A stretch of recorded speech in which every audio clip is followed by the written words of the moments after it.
കാലചക്രം മുന്നോട്ട് കറങ്ങുന്നു. മഹാഭാരത കഥയിലെ ഭീഷ്മരും ദ്രോണരും പോലെ യോദ്ധാക്കൾ ചരിത്രത്തിൻ്റെ ഭാഗമായി മാറുന്നു. എന്നാൽ ചില ഇതിഹാസങ്ങൾ കാലത്തെ പോലും വെല്ലുവിളിക്കുന്നു. ഫുട്ബോളിൻ്റെ കുരുക്ഷേത്ര ഭൂമിയിൽ അങ്ങനെ കാലത്തെ വെല്ലുവിളിച്ച ഒരു പേര് മാത്രം, ലയണൽ മെസ്സി.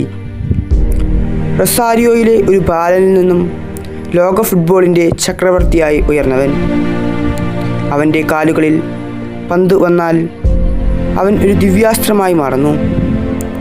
അവൻ്റെ ഡ്രിബ്ലിംഗ് അർജുനൻ്റെ അമ്പ് പോലെ കൃത്യമാണ്.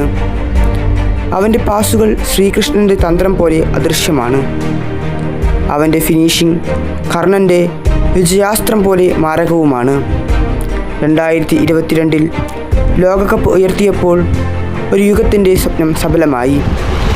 ലോകം പറഞ്ഞു, ആ കഥ അവസാനിച്ചു. പക്ഷേ ഇതിഹാസങ്ങൾ അവസാനിക്കാറില്ലല്ലോ, അവ വീണ്ടും വീണ്ടും ജനിക്കുകയാണല്ലോ. 39-ാം വയസ്സിൽ പല യോദ്ധാക്കളും ആയുധങ്ങൾ താഴെ വയ്ക്കുമ്പോൾ മെസ്സി ഇപ്പോഴും പോരാട്ടഭൂമിയിൽ നിൽക്കുന്നു. ചിലർ വേഗം കൊണ്ട് ഭയപ്പെടുത്തും, പക്ഷെ മെസ്സി ബുദ്ധി കൊണ്ട് ഭയപ്പെടുത്തുന്നു.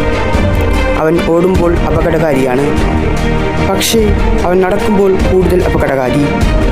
കാരണം അവൻ നടക്കുന്നത് വിശ്രമിക്കാനല്ല, കളിയുടെ ഭാവി പ്രവചിക്കാനാണ്. മറ്റുള്ളവർ കാണാത്ത വഴി കണ്ടെത്താനാണ്. ഒരു നിമിഷം, ഒരു സ്പർശം, ഒരു പാസ്, അല്ലെങ്കിൽ ഒരു ഷോട്ട്, അത്ര മതി. കളിയുടെ ഗതി തന്നെ മാറും. ലോകം ഇന്നും കാത്തിരിക്കുന്നു മറ്റൊരു മെസ്സി മാജിക്കിനായി, മറ്റൊരു ദിവ്യ നിമിഷത്തിനായി. കാരണം പ്രായം ശരീരത്തെ കീഴടക്കാം, പക്ഷെ പ്രതിഭയെ ഒരിക്കലും കീഴടക്കാനാവില്ല. റെക്കോർഡുകൾ തകരാം, കിരീടങ്ങൾ മാറാം, എന്നാൽ ഒരു സത്യം മാത്രം മാറ്റമില്ലാതെ നിലനിൽക്കും.